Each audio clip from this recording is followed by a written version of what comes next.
KFC isn't as well known as it previously was, despite being operational for more than 70 years and having over 25,000 locations worldwide. Today, if you pass a KFC, you might be unsure if it is even open. You'll notice a long lineups at the drive-thru and packed parking lots if a Popeyes and a Chick-fil-A are nearby.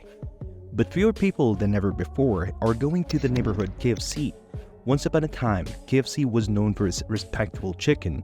Why is KFC no longer good? Let's see.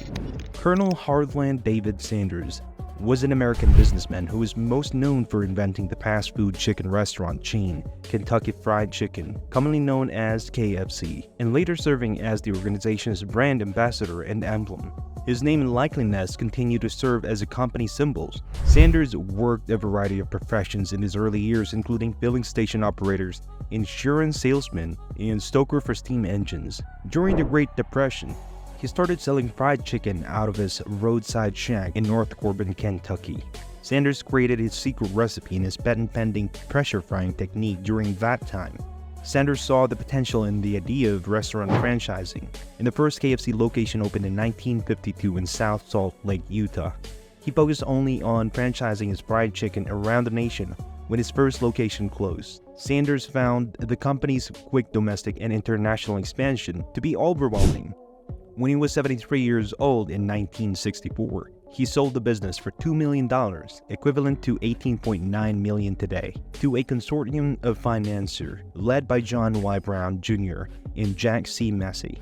However, he continued to be in charge of Canadian operations, and he was hired as a brand ambassador for Kentucky Fried Chicken.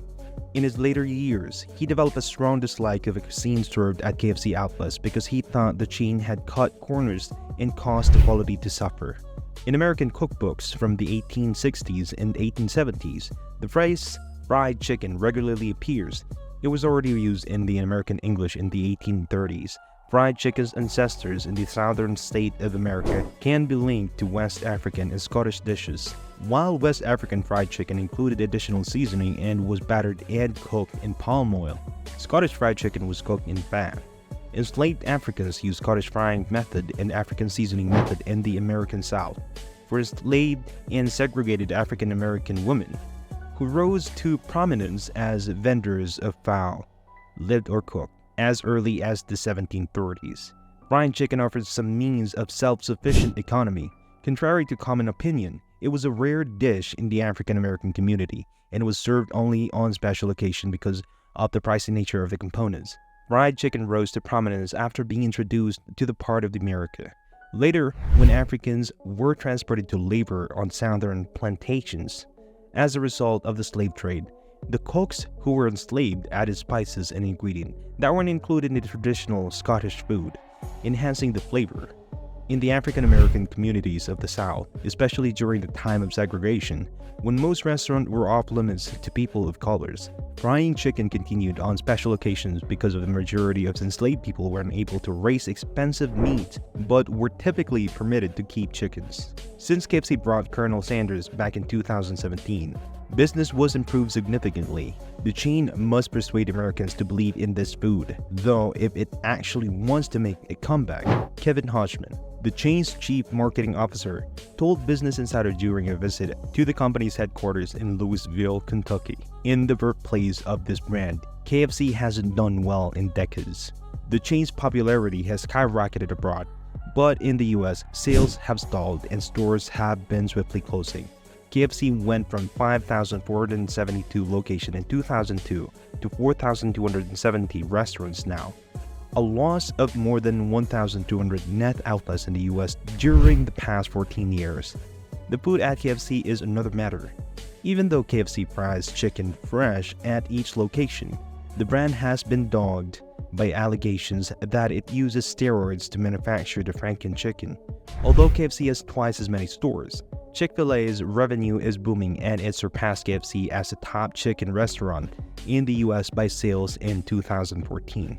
1 year ago, the corporation turned Colonel Harland Sanders, the man who founded it all, to help the business turn around. KFC is currently going through a recolonialization, which involves updating its menu, renovating its eateries, and retaining staff members all around the US.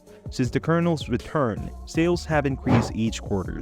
Operations fell down internally as the restaurant expanded its menu without taking into account the effects of its workforce. The importance of popcorn chicken and other new innovations was minimized in favor of chicken on the bone, which continues to be the core of KFC's business.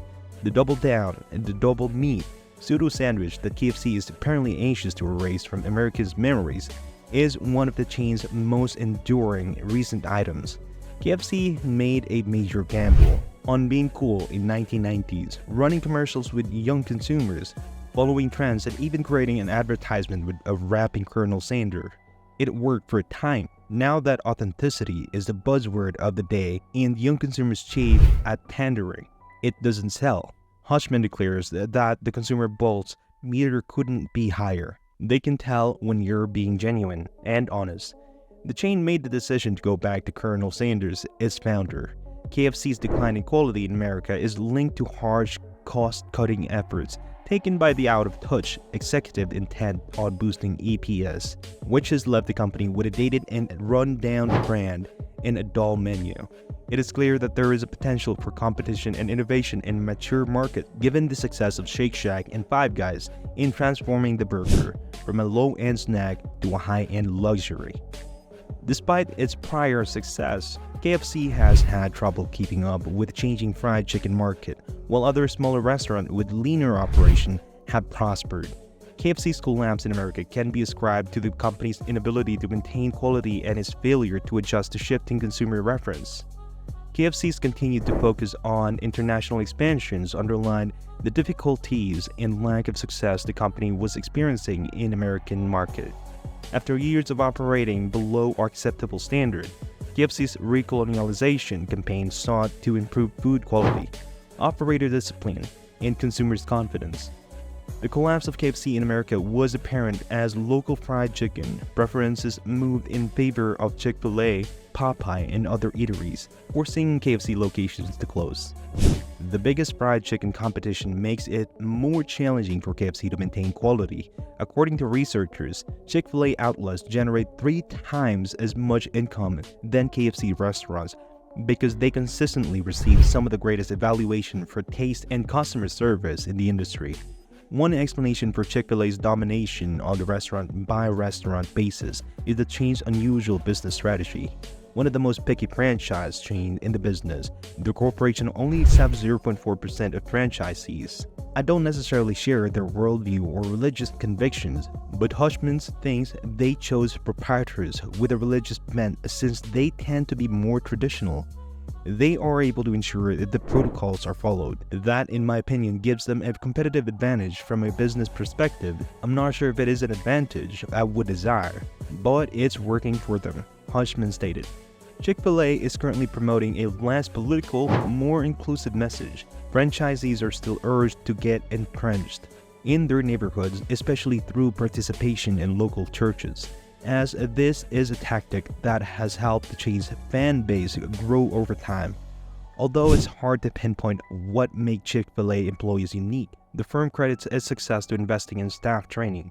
That training might be simpler to complete than at chains like KFC's because each franchisee only manages one store and has a strong corporate culture. In essence, Chick-fil-A has earned a reputation for providing exceptional customer service. KFC, on the other hand, has undergone the reverse development, with even a business admitting that customers no longer believe restaurants would offer high-quality food, leading to recolonialization.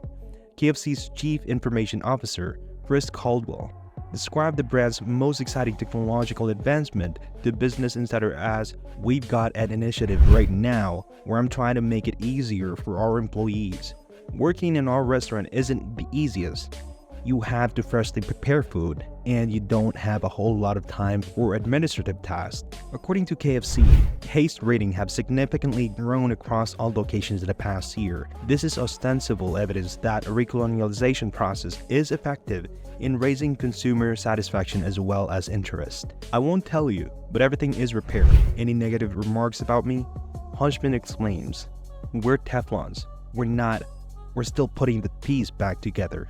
But KFC is focusing even more on its roots after the Colonel was successful in capturing Americans' attention in the previous year. Employees in the US must now ensure that Changed Chicken does the same.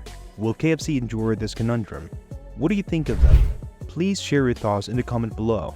And don't forget to like, share, and subscribe for more fascinating views.